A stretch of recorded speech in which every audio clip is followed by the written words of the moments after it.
diffusion, which I did with colleagues here in Amsterdam at Institute, Hassine, Maxime, and Oliver. So yeah, as I said, kind of this maybe isn't in the domain of everybody's knowledge. So I will take some time to kind of really introduce the context. So I will first cover protein biology foundations, then talk about how to represent proteins, or how we can talk about representing proteins from an ML point of view. And then there's also mentioned to me not everybody might have a background in diffusion or flow matching. So I'll give a bit of an introduction overview of that as well. And then I'll come to the results of the work. So if there's any questions at all during the presentation, feel free to interrupt and stop. I'm more than happy to find a pace and have a discussion. Unfortunately, I guess you can't see my mouse, so that's a pity because it's easy to point things out. But let's see anyway. So I'll begin with an introduction to kind of what proteins are, in case everybody's not familiar. And so why are proteins important? Because they play a central role in biology. They are a biomolecule, a kind of molecule, but essentially they're regarded as the workhorses of biology. So in some sense, the DNA is a blueprint for making proteins, and the cell is a factory which proteins are created and where they carry out their function. And so proteins are kind of fundamental to all biological processes, and so important for understanding disease and also in the development of new drugs. And so it's kind of it's an important topic from that point of view. So more specifically, proteins are a very special kind of molecule, kind of a polymer, which is a linear chain made up of kind of modular blocks. And these modular blocks are called amino acids. And there are 20 different kinds of these amino acids. So you can think of these amino acids as being a collection of atoms. One is glycine, which I put on the top right-hand corner here, which is a collection of 10 atoms. But they vary in size between 10 and I think 27 atoms.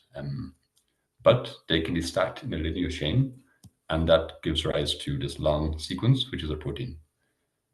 One way to represent a protein is by its sequence. So these different amino acids kind of are given names by different letters of the alphabet, 20 different letters. And so a protein can be represented by the sequence of these amino acids, which essentially is what the protein is.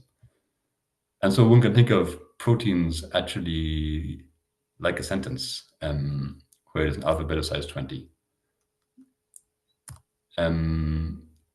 So that's kind of from the point of view of what they are, and that's kind of a sequence perspective. But ultimately, when the protein is produced, it folds up into a 3D structure, like illustrated here on the left. So this is some illustration of this protein molecule, all folded up. There's a linear track through all of these different bends and ribbons. And this folding process is governed by physiochemical processes.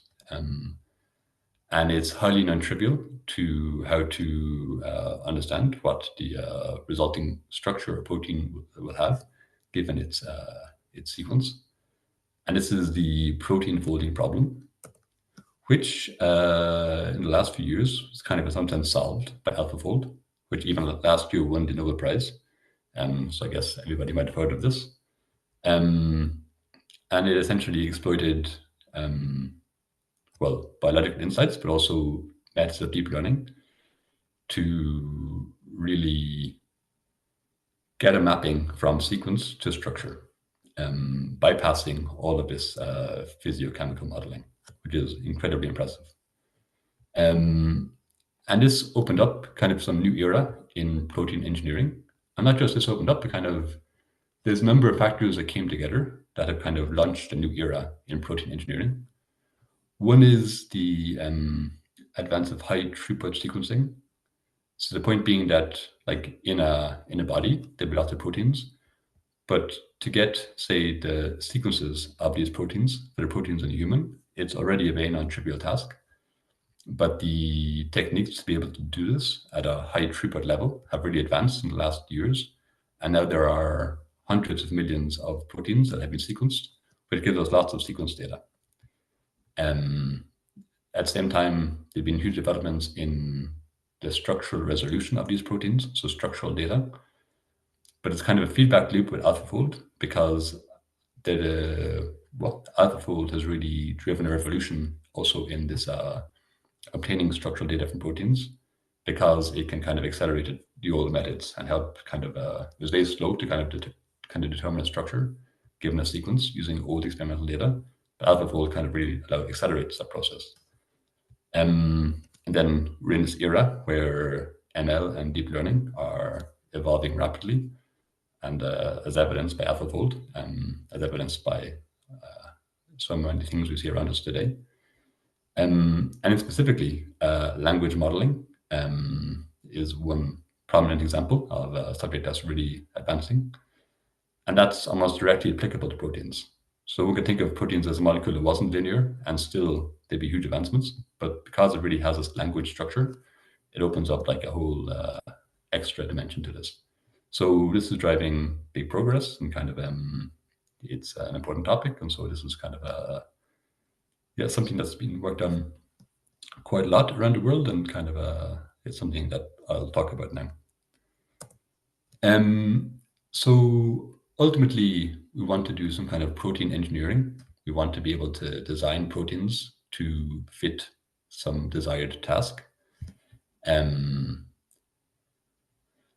the question is how we go about that, even like how we represent a protein. There's a sequence perspective, which is really just like this sentence. And there's a structure perspective, which is really this three-dimensional geometric arrangement of the atoms in the protein. And these kind of two complementary views of ways of viewing a protein that kind of really have been the mainstay and still are kind of the main perspectives people have, one or the other. And it's kind of this dichotomy between the two. And so what do I want to say here? Well, so if we want to kind of represent proteins, say, from a machine learning perspective, ultimately we might want to have some embedding vector which represents the protein. And one can ask at what kind of level of resolution we want to have this embedding vector. We could have it at the level of a whole protein. So we have a vector of fixed length, which represents a complete protein.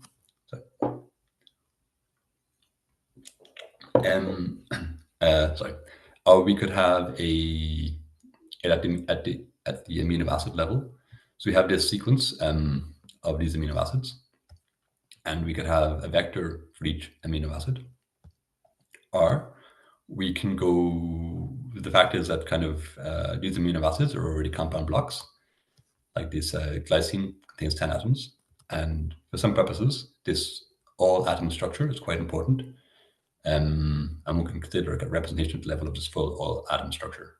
But for the purposes of this talk, I will really focus on this amino acid level description at this like sequence level. So there are these kind of two perspectives on protein sequence and structure. And let me kind of discuss the pros and cons of these two perspectives. So for sequence, the pros are that the sequence kind of essentially uniquely and completely specifies what a protein is. Once you have that sequence, that is what a protein is.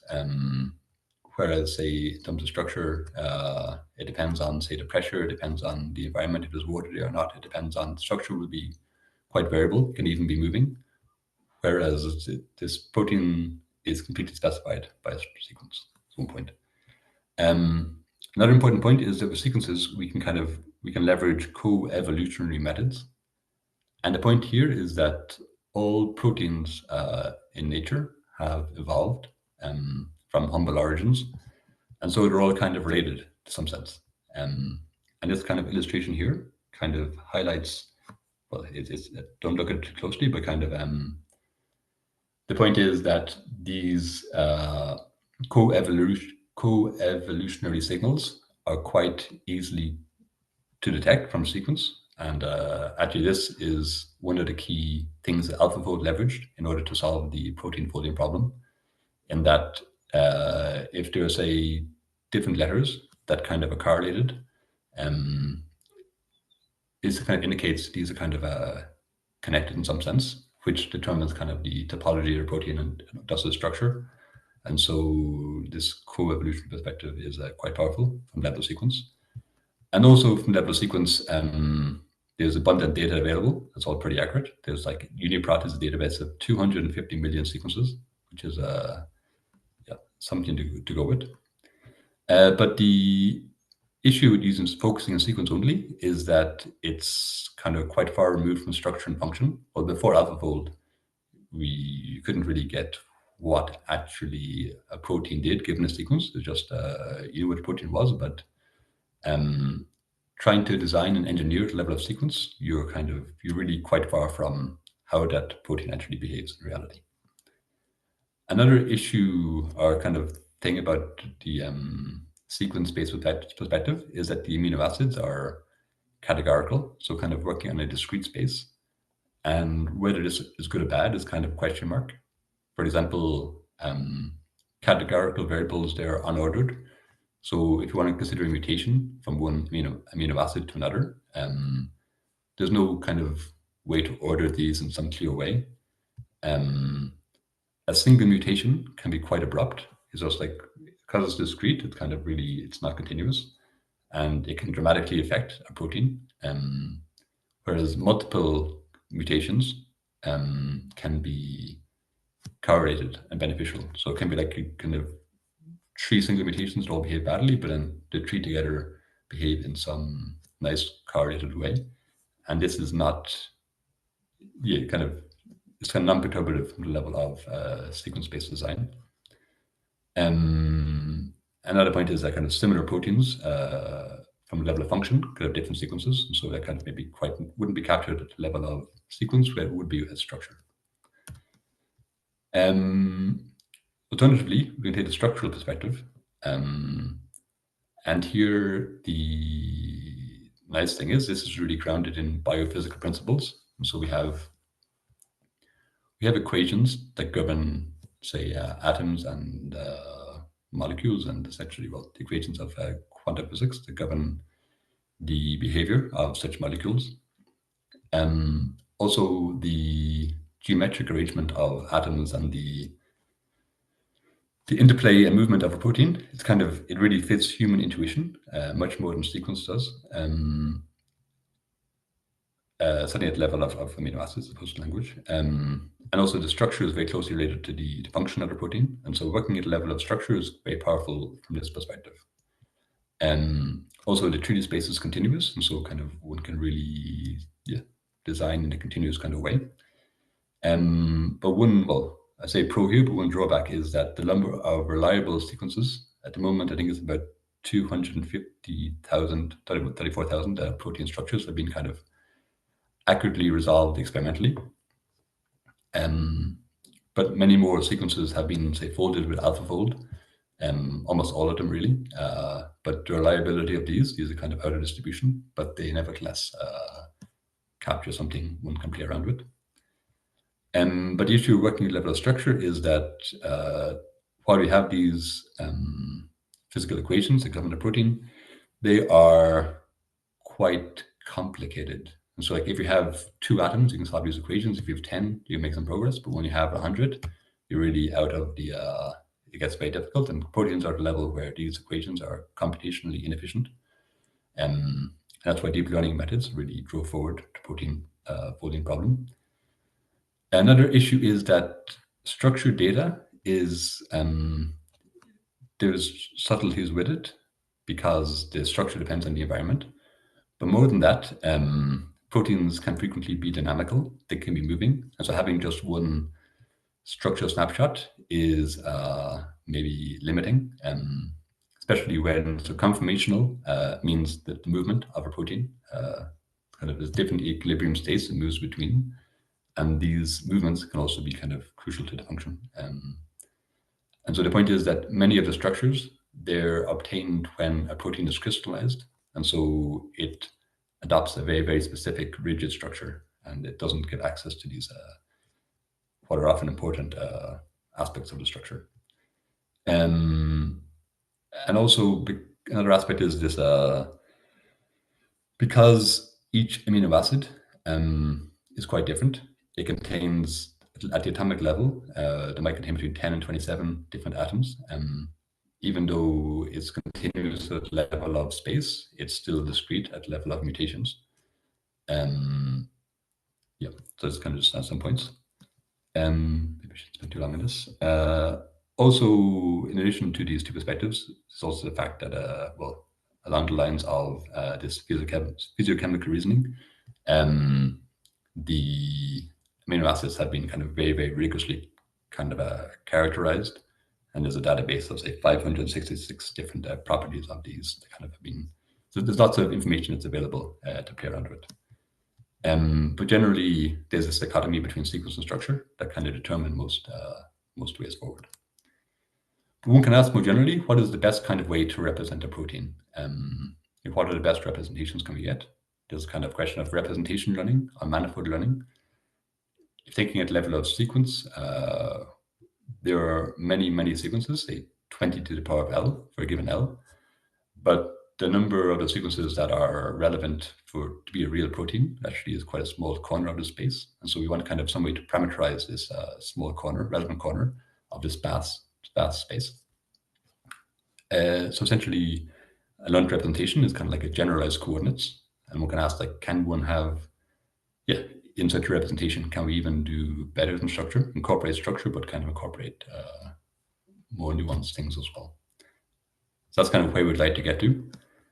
And the point being, just more generally, like if you have a complex system, we want to characterize the system, and kind of an efficient characterization really depends on representing this in the correct way and organizing the correlations around the good degrees of freedom that allow us to really explain what it is.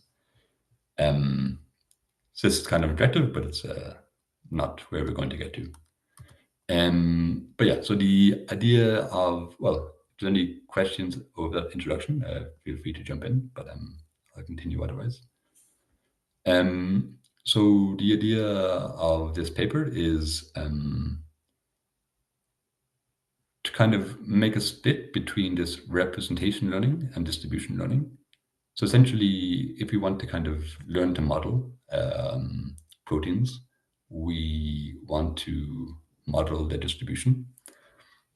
So learn the distribution of proteins. And here the idea is that learning the distribution, the question is over what space or what manifold are you learning this distribution? And so we can separate this idea of representation learning and distributional learning. And then with this opens up doors to protein generation or discriminative modeling. So what I will do next is kind of give talk a bit about how we might think about representing proteins from a deep learning perspective. So one kind of standard tool for representation learning is an autoencoder driven by an informational bottleneck. But applying this to proteins is not necessarily, doesn't make so much sense. One way to think about this is because well, if you think of the protein at the level of sequence, each amino acid is just a categorical variable of size 20, and so it can be encoded in 5 bits. And this sequence completely determines the protein. And so this is already an incredibly compact representation of a protein. So the question really wanted is how to decode from this, but using a kind of informational bottleneck is not going to be the way to go. What has proven very successful is masked language modeling, specifically these BERT style models, where essentially it's a form of reconstructive learning, where you take some input sequence, you corrupt it by masking out certain tokens, and then you train a model to predict what was masked out, so the reconstruction task. And this is a powerful learning task, which forces the model to learn contextual relations, because a certain token is masked out, but kind of has the context of what's around it, and it has to infer what is there based on its context. And by learning this context, it really extracts very generalizable information about the protein. And so ESM is a family of models originally It was an offshoot of Meta, but then I think Meta kind of closed down its bio AI division, and ESM split off. But they kind of, so I don't have a year here, but a few years back, they trained a series of models that really set the benchmark and kind of has been the focal point of, say, language modeling of proteins for the last few years. And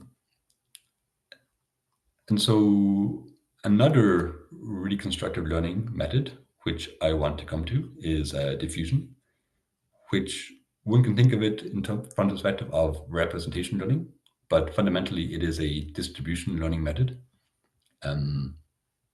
Well, yeah, so these two things are kind of fundamentally linked. Like each of these methods are kind of essentially reconstructive learning as representation learning, which can be summarized in this quote from Feynman that what you cannot create, you can't understand. And so, yeah, the idea behind this work, I guess, was to see to what extent we could leverage Gaussian diffusion, this new method, relatively new at this stage, in this context of protein sequence modeling. And so, yes, do we hear something? Maybe not. Chito, are you asking a question? No, I think it was. Okay. Yeah. So yeah, I will give kind of just an overview of diffusion in case people are not familiar with it. Because it's a subject that kind of has evolved quite a lot since, the last 5 years now, to kind of even just get a common language.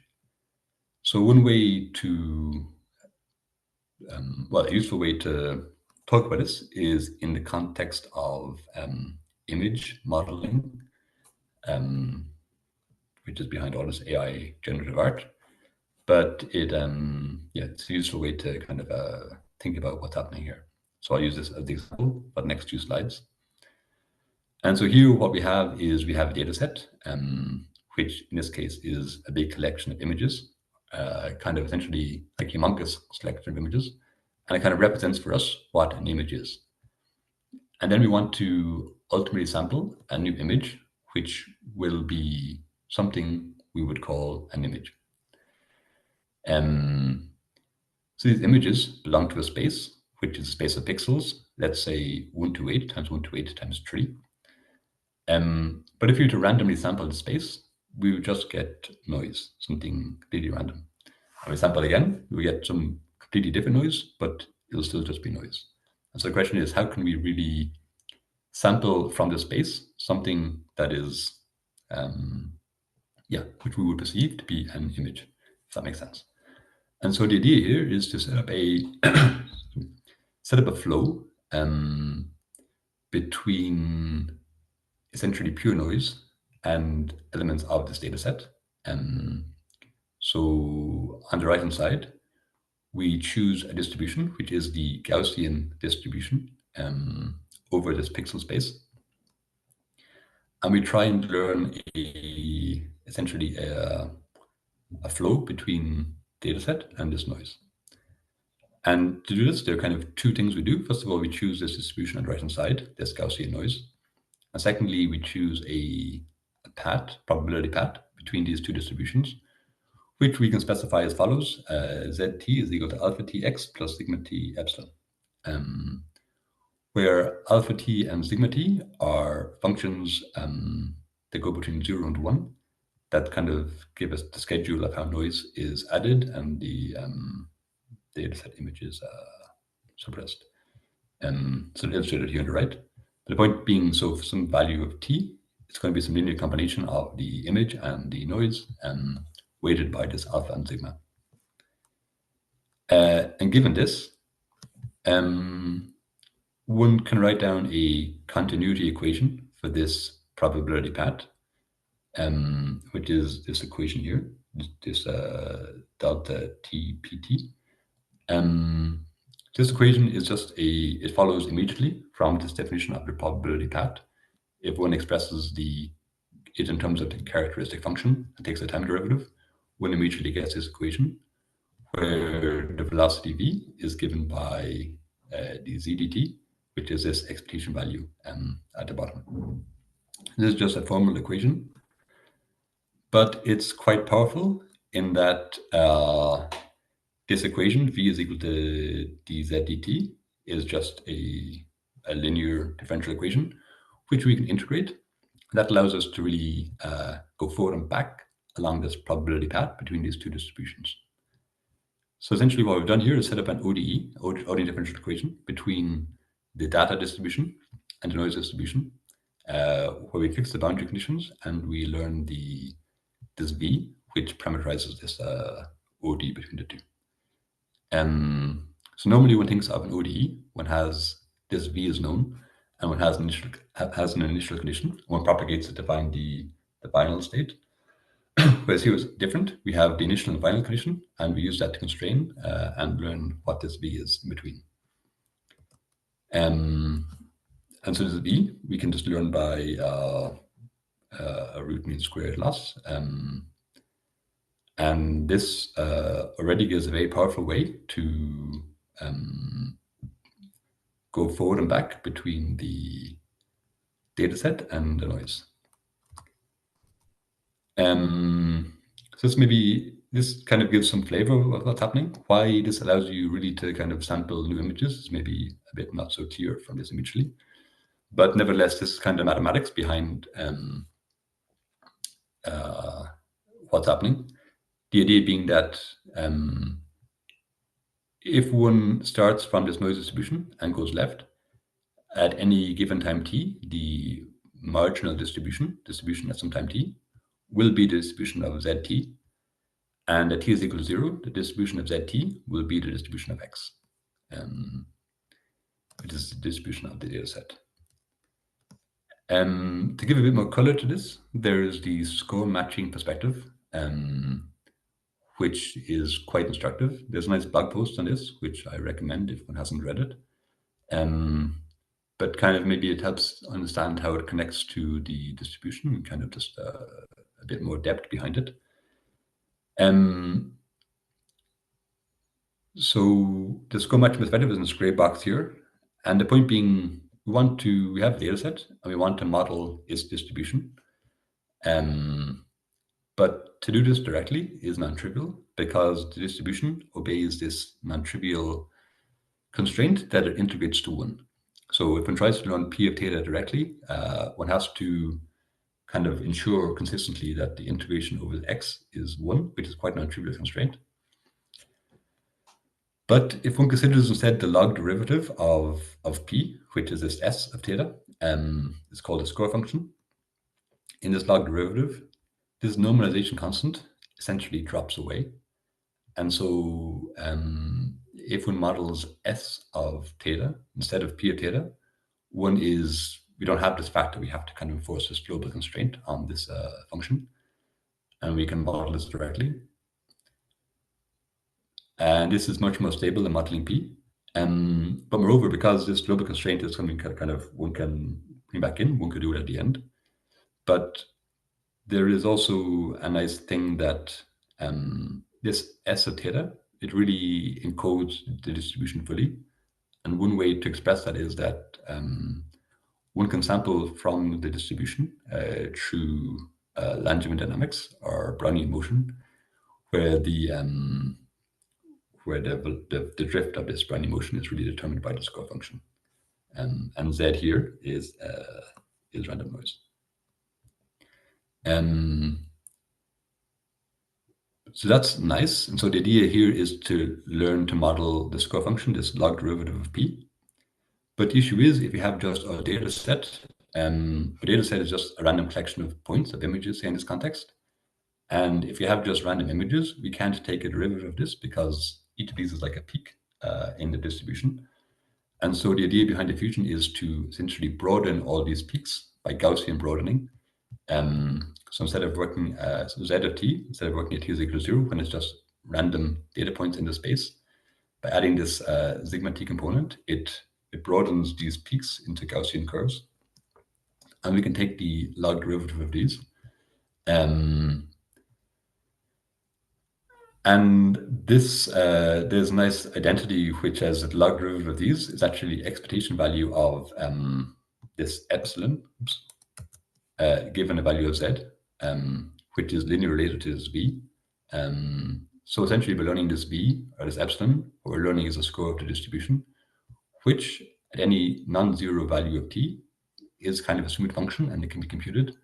And so we compute it for t is equal to 1, where it's very stable, and we kind of go left. And then as it gets singular, we nevertheless end up at points that kind of qualify as being something the model will predict as being an image. And so that's kind of essentially what's going on. So that summarizes the kind of overview of diffusion. And so, where am I going next? Yeah. And so with those ingredients, we have this question of we want to learn a latent space, and we want to kind of use diffusion to model the distribution over this latent space. And specifically in terms of architecture, what we'll consider is some kind of autoencoder, which maps protein sequence to protein sequence. And through reconstructive learning, we learn a latent space. And the diffusion model learns this mapping from z of t to v of t, this mapping here. This is maybe quite vague at this level. So to give more detail, this kind of idea of latent diffusion is quite a common one. It's kind of it is really what led to the success of diffusion for images. So stable diffusion leverages this approach. And so here the idea is that they take the image dataset and they train an autoencoder on this image dataset to learn a latent description of this of these images, which is in some sense a more meaningful, better distributed manifold to characterize what these images are. And then they learn the diffusion, train the diffusion model on this latent space. And this is essentially the idea behind latent space diffusion, stable diffusion. On the one hand, and the right hand side, for text, it's so we want to use a transformer backbone for a diffusion model on sequence data. And this diffusion transformer paper, Scalable Diffusion Models with Transformers, explored various different architectures for doing this, including cross-attention and concatenating. But they found that the best way to go was this kind of what they call ADA LN0.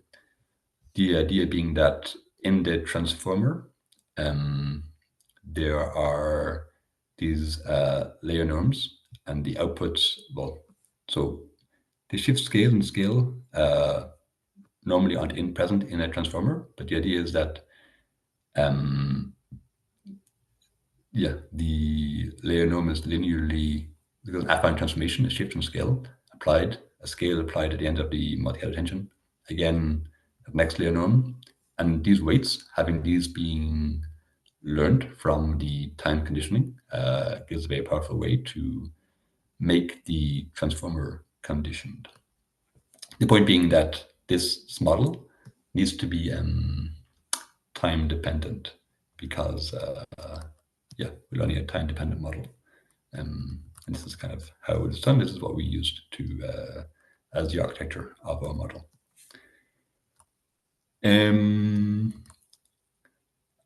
And so, yes, I guess the presentation here is a bit maybe not being as precise as I could be, but kind of, I guess it's because in doing the work, it wasn't quite clear to us how to proceed. So the original motivation was to leverage these masked language modeling representations, which, like for the ESM representations, which give these very powerful ways to characterize protein sequences.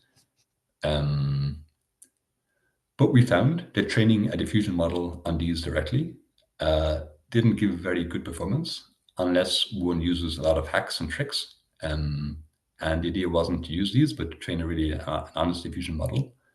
But doing that, it didn't work so well. And I'll come back to that at the very end, to why maybe an adaptation of that. And so what we ended up doing was having this mass language model, which is maybe just the encoder side of this, to consider two variants, which is really an autoencoder, where we learn a latent space representation upon which we'll train the diffusion model. And we considered two variants of that, where the objective was to get a kind of a well-distributed latent space. So one of them was token norm, where we where the idea was to force the distributions of the amino acids to be identically distributed in latent space. So we map the amino acids into the latent space, and then we group the embeddings of the different amino acids into sets corresponding to what the original amino acid was. And then we apply a KL divergence loss on the distribution of each set of amino acids to try and get each set to be normally distributed. And so the idea here is that each it's kind of like a variational autoencoder, but instead of having it being immune to what kind of amino acid variety you have, to have each kind, because if it's immune, then different amino acids can kind of occupy different pockets under the same distribution. But to try and have each amino acid occupy a normal distribution to make it more difficult to distinguish the amino acids in latent space, which would drive more powerful learning through the encoder and decoder. And the second option we considered was kind of a variant of noise masking, which is what's used in a diffusion model. But in a diffusion model, the noise is applied homogeneously across the chain. And here, this is kind of something between masking and diffusion, where the noise is applied inhomogeneously. Some sites were noised weakly, other sites were noised heavily. And this, again, allows the model to learn context-aware representations. I hear some noise. Is this maybe nothing? Okay, I'll continue if not. Yeah, so we had these three different architectures, masked language model, this tokenome, and this noise masking. And so we trained two variants of each, and we evaluated the representation learning capabilities of these different modules. So first of all, what we originally did was train this masked language model. We explored different masked language modeling, but we trained our own, just keeping things clean and simple. But you find that while the masked language model encoder, it learns a good representation. The scores on these 5 protein property prediction tasks are quite good. Training a diffusion model on these representations doesn't perform very well at all. It's quite poor, which is what motivated us to consider alternatives, which maybe give a more better distributed latent space, where we can better learn the distribution of this. And we find that these were successful to the extent that the diffusion model trained on these latent spaces were giving much better scores on these property prediction tasks, which is nice. But ultimately, that these scores still didn't really get close to what the encoder of a masked language model was, and so it wasn't necessarily so successful at the same time. So that's kind of, I guess, a summary of that. Another thing we looked into is the time dependence of these diffusion representations. So ultimately, we have our sequence, we pass it into a latent space, and then we train this V of t on Z of t, and there's some subtleties here I'll gloss over. But essentially, this is a one-parameter family of representations, and we can consider how the t dependence affects the correlations encoded by these representations. But we didn't find anything too remarkable here. Actually, it was surprisingly constant, with the exception of this human PPI. But I think our conclusion was that this human PPI dataset is a bit anomalous. It's not most of our evals were a bit crazy on this dataset. I think it wasn't the best dataset to be training on ultimately. So ignoring this green curve, the other curves are, there's not really much of a takeaway from this. But I guess it's something to keep in mind, that this t dependence of these representations, and maybe ultimately in a better model, it could be more interesting. So to give some interpretation of what's kind of happening here, why things aren't working so well, or why maybe this latent space diffusion approach perhaps isn't actually the right way to go about modeling protein sequences. If we look at a UMAP of the embeddings from the masked language model, one finds that this they decompose into 20 nice distinct groups, clusters. And this is consistent across all the different latent spaces we trained, that we get this kind of a separation into these 20 clusters, which is quite natural. And these really correspond to the 20 distinct amino acids. So the point is here that we have input as sequence data. We map it to a latent space. This latent space is some high dimensional vector. Each amino acid is represented by a high dimensional vector. And so what these plots are was we take all these high dimensional vectors from many, many different amino acids across many, many different sequences, and we do some dimensional reduction to 2D. And we find a cluster in this way. And this tells us that the inherent identity of the amino acid really determines the structure of these clusterings. It's really really robust there. And so the point is that if one wants to try and do a denoising perspective,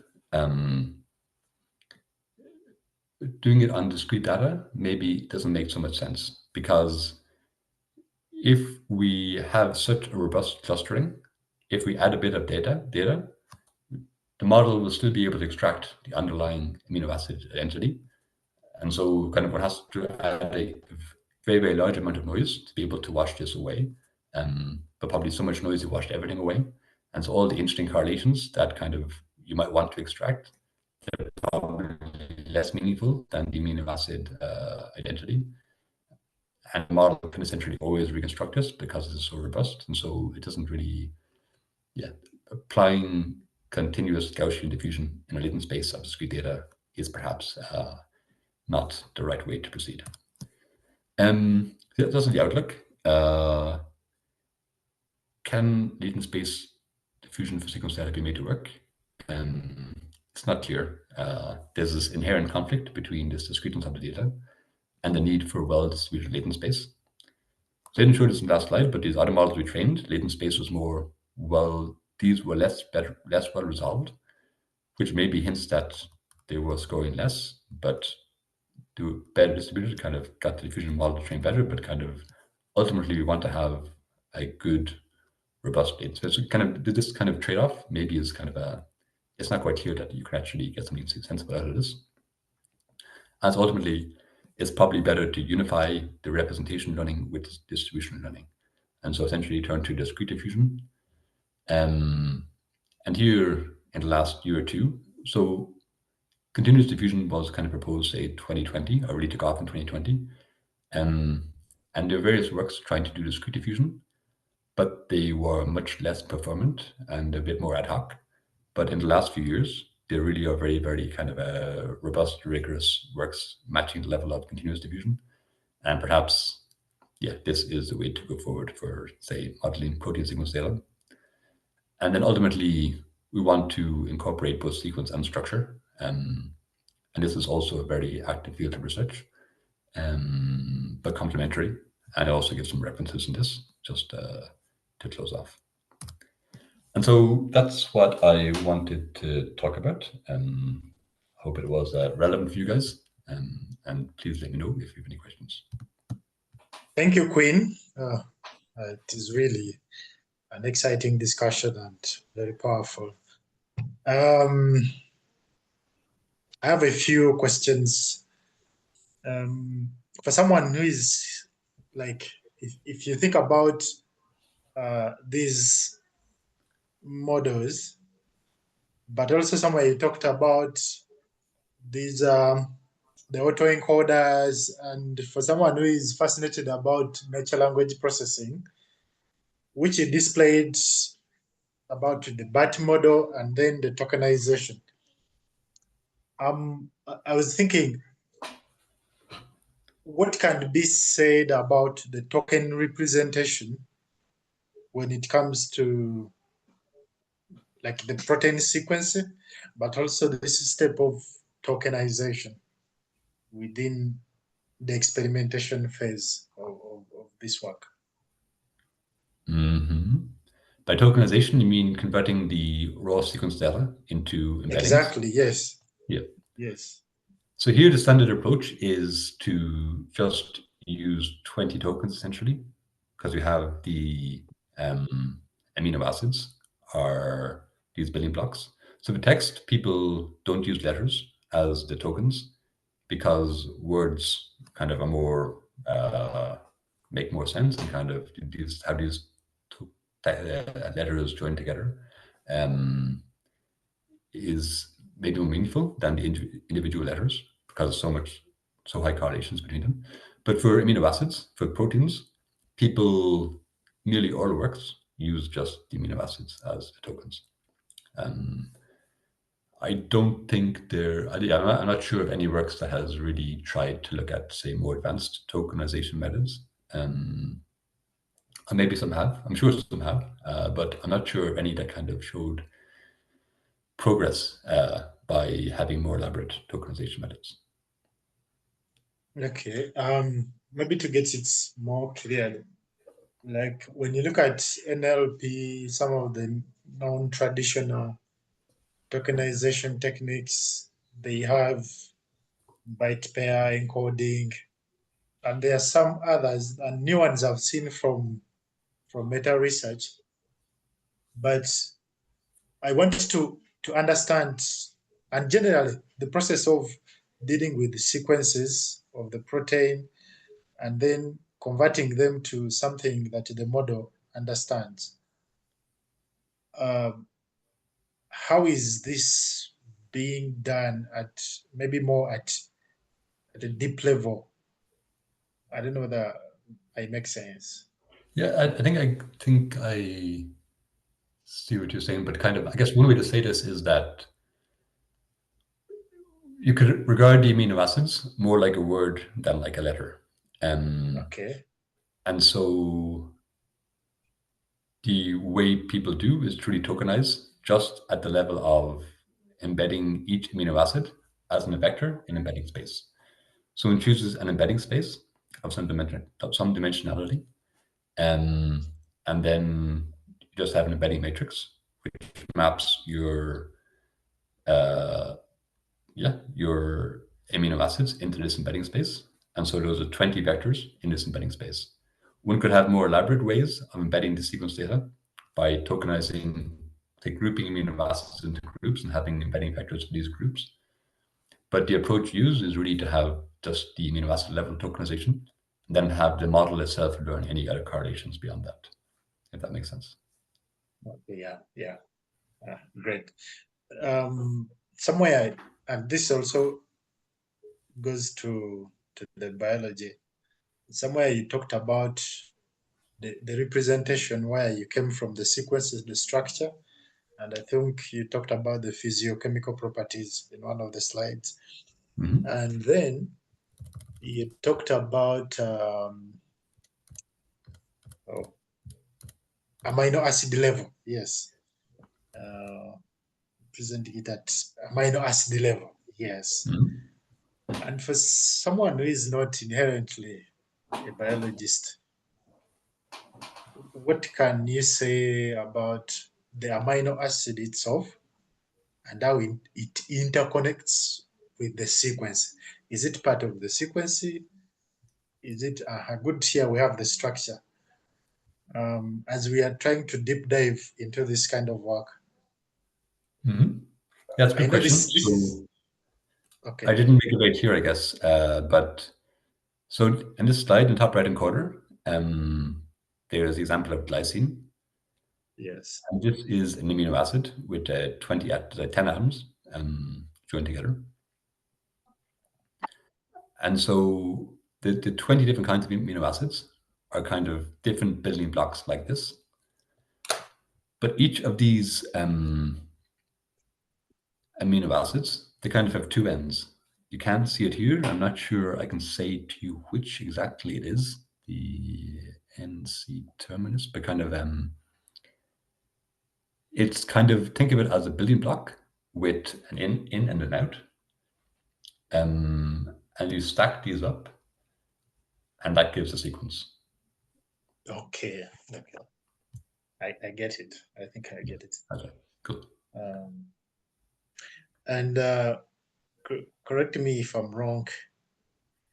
I am a beginner when it comes to interacting with the tools like PyMol, but I want to think if someone gets some good knowledge with it, you can visualize these amino acids and the entire sequence. Yes, you can. So I haven't used Primal very much. Just I use it. I think I got it running once, but kind of it's not something I use a lot. But yeah, with it you can visualize the Okay. atoms. Maybe the last one Mm-hmm. is about the challenges you're seeing in latent space diffusion approach when it comes to protein sequence modeling. Mm-hmm. Yeah, like what are the challenges you could say, and maybe even say the possible extension of this work if someone is to dive into? Yeah. So I guess let's see. So the idea behind latent space diffusion approach was to separate the representation learning from the distribution learning, to have these two separate models, the autoencoder and the diffusion model,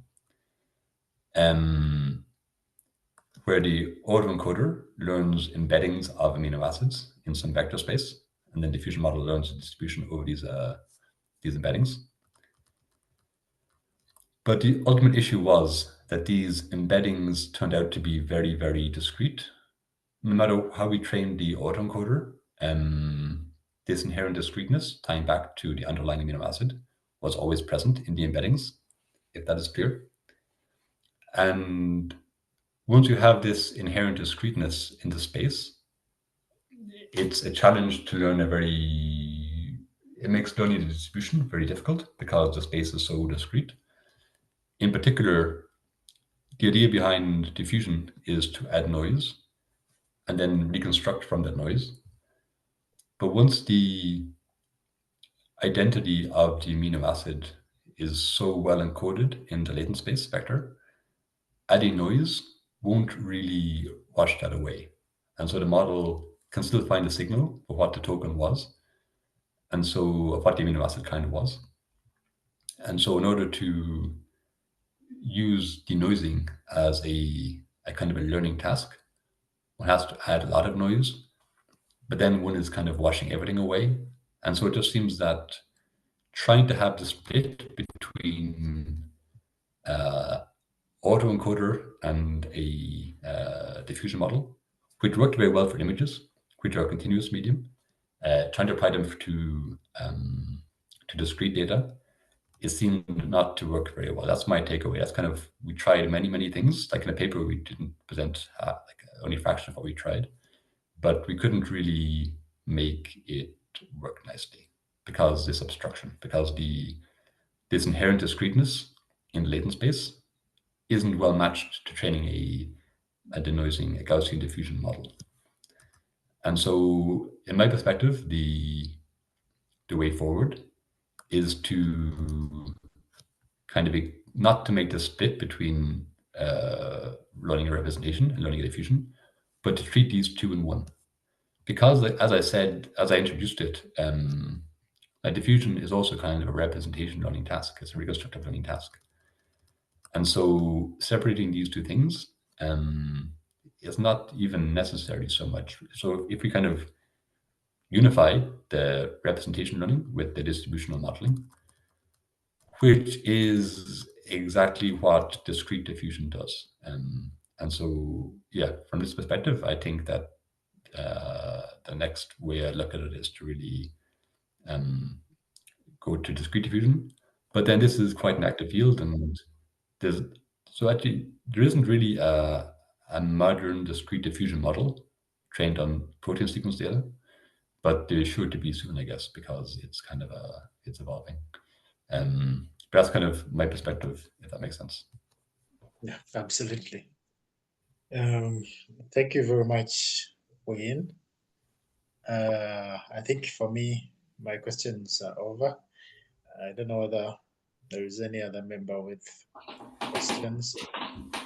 And maybe this is off the work.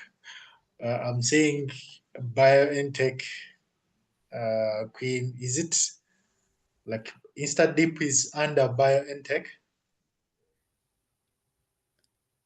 I guess so. BioNTech bought InstaDeep, I think 2 years ago. And so they're like a parent company. Oh, it's like a parent company. Yeah. Okay. So thank you very much, Queen, for taking good your time and really share with us. We really appreciate it. You're welcome. It's a pleasure to talk to you. Thanks for inviting me. It was fun. And to the rest of the members, thank you for turning up. See you in our next session. And goodbye to everyone, and goodbye to Queen. Bye-bye. Bye-bye.